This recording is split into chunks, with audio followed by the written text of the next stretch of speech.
On croit toujours que l'histoire appartient au héros, mais il y a des moments où ce n'est plus vrai, des moments où le protagoniste ne contrôle plus rien, des moments où quelqu'un d'autre prend l'espace.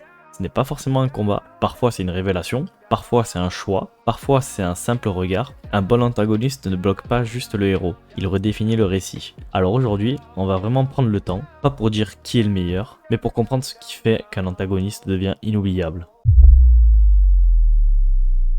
Un antagoniste faible est un outil, un antagoniste fort est une volonté. Regardons Light Yagami. Quand il découvre le Death Note, il ne pense pas à un rival, il ne pense pas à elle, il ne pense pas à une confrontation. Il pense à un monde imparfait. Il commence presque calmement, il teste le carnet, il vérifie les règles, il observe les journaux télévisés, il attend les résultats. Il agit avec une méthode, au début il se justifie, il élimine des criminels, il se persuade qu'il agit pour le bien, et c'est ça qui est fascinant. Light ne devient pas antagoniste parce qu'il déteste quelqu'un, il devient antagoniste parce qu'il se voit comme nécessaire. Son ego ne grandit pas en une scène, il grandit progressivement. On le voit dans ses regards, dans ses monologues intérieurs, dans sa façon de parler au monde comme s'il lui appartenait déjà. Il ne se voit plus comme un étudiant brillant, il se voit comme un dieu. Même si elle n'avait jamais existé, Light aurait continué. Un bon protagoniste doit pouvoir vivre sans le héros. Et Eren fonctionne de la même manière dans sa phase finale. Quand il déclenche le grand terrassement, ce n'est plus une réaction, c'est une décision mûrie. Il sait que Mikasa s'opposera, il sait qu'Armin tentera de le raisonner, il sait que le monde entier le verra comme un démon, et pourtant il avance. Son regard est vide, sa voix est calme, n'est pas une explosion émotionnelle, c'est une conviction glaciale. Mais ce principe ne s'arrête pas là.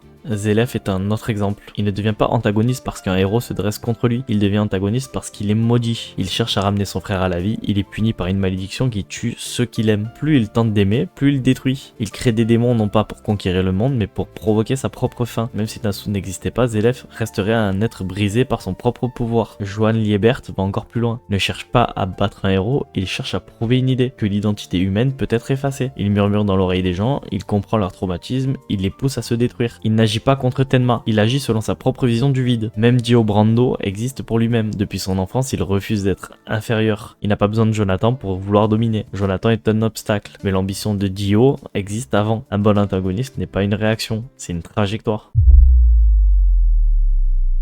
Un antagoniste ne gagne pas seulement des combats, il gagne des doutes. Quand Pain parle à Naruto au milieu des ruines de Konoha, la scène est presque immobile. Naruto est furieux, il vient de perdre son maître, son village est détruit, mais Pain ne hurle pas, il explique. Il parle du cycle de la haine, il parle des nations convaincues d'avoir raison, il parle de la souffrance universelle, et Naruto hésite. Pour la première fois, il ne répond pas immédiatement, il réfléchit. Ce silence est puissant. Griffiths, lui, fissure autrement. Il ne débat pas avec Guts. Il ne cherche pas à le convaincre, il choisit. Pendant l'éclipse, quand il accepte de sacrifier la troupe du faucon, il ne tremble pas. Il regarde le ciel rouge, il accepte l'idée que son rêve vaut plus que ses compagnons, et ce choix détruit Guts intérieurement. Le conflit n'est plus militaire, il devient intime. Doflamingo fonctionne aussi sur ce principe. Face à Luffy, il ne parle pas seulement de pouvoir. Doflamingo a grandi dans l'élite. Lui, il a été humilié. Il a vu les coulisses du pouvoir, il a vu que la justice dépend du vainqueur, sa logique devient cynique. Le monde est un spectacle. Ceux qui contrôlent les ficelles contrôlent la vérité. Il manipule Dressrosa comme une scène, il transforme les gens en marionnettes, il ne croit plus aux idéaux, il croit au rapport de force. Et ce réalisme brutal rend son discours dérangeant, parce qu'il reflète une part du monde réel. Même Antispiral fissure les convictions. Il ne combat pas pour la domination.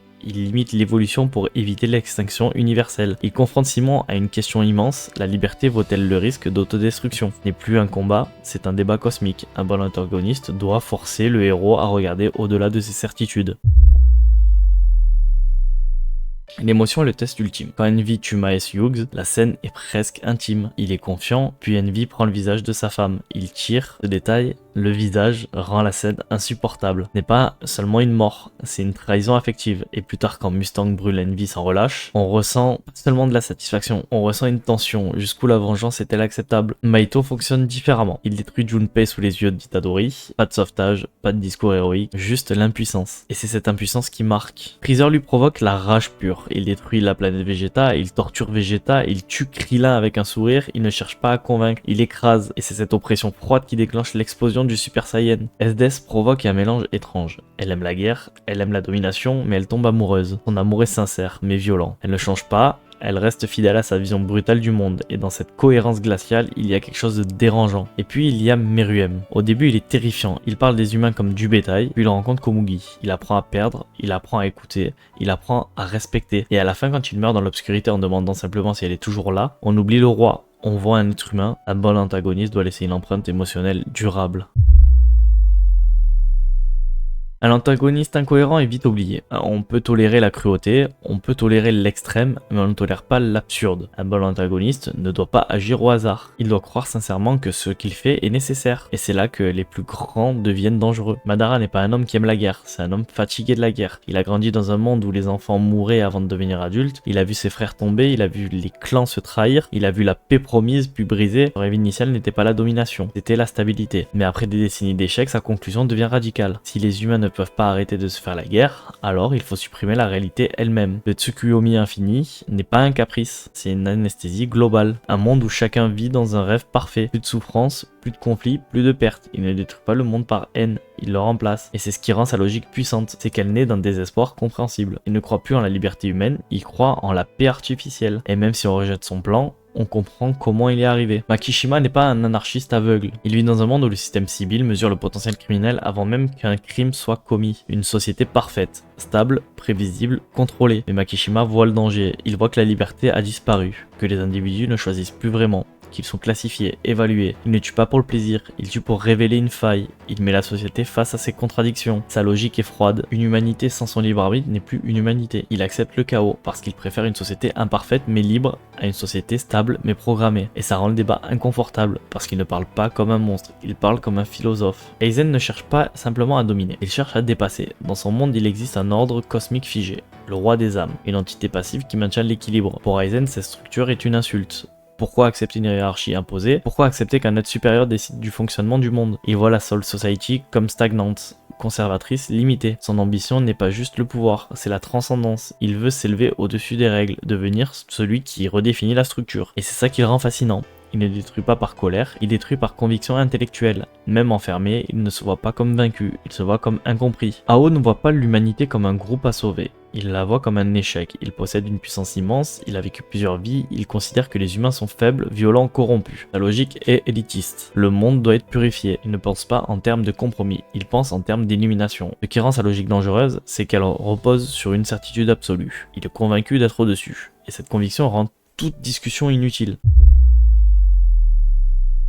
Les meilleurs antagonistes ne sont pas des opposés parfaits, ils sont des variantes. Luffy et Barbe Noire partagent une foi dans les rêves, Naruto et Pain veulent la paix, All Might inspire, All for One manipule, Guts et Griffiths vivent un rêve, mais l'un choisit l'amitié, l'autre choisit l'ambition absolue. Un bon antagoniste doit montrer ce que le héros pourrait devenir s'il faisait un autre choix. C'est cette proximité qui rend le conflit si intense. Un antagoniste parfait n'est pas défini par une seule qualité, il est défini par la cohérence, l'impact et la transformation qu'il impose à l'histoire. Et c'est pour ça que certains noms traversent les années, parce qu'ils n'étaient pas juste des ennemis, ils étaient des forces. Un bon antagoniste n'est pas seulement cohérent, il est convaincu, il croit profondément que sa vision est la bonne, même si elle est monstrueuse, même si elle est extrême, même si elle détruit. Et c'est cette conviction qui rend l'affrontement intense, parce que le héros ne combat pas juste un ennemi, il combat une idée.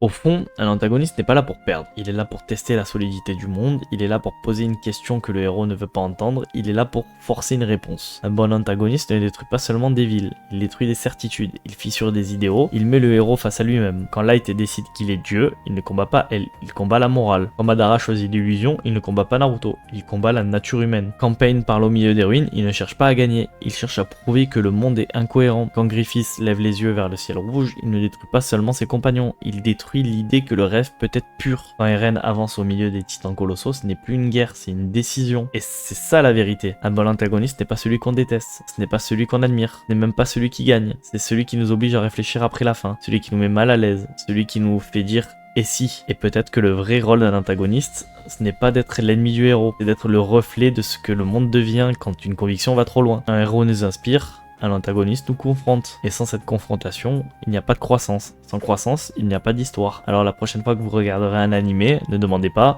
est-ce que le héros va gagner, demandez plutôt qu'est-ce que l'antagoniste est en train de révéler. Parce que c'est là que se cache la vraie profondeur. Et c'est peut-être pour ça qu'on parle encore d'eux des années plus tard. Alors maintenant, j'ai envie de vous poser la vraie question. Pas qui est le plus fort, pas qui est le plus stylé, mais quel antagoniste vous a réellement marqué? Lequel vous a fait hésiter, lequel vous a fait réfléchir, lequel vous a mis mal à l'aise? Dites-le moi en commentaire, parce qu'au fond, si on parle encore d'eux aujourd'hui, c'est peut-être parce que les meilleurs antagonistes ne sont pas ceux qu'on combat, mais ceux qu'on comprend un peu trop.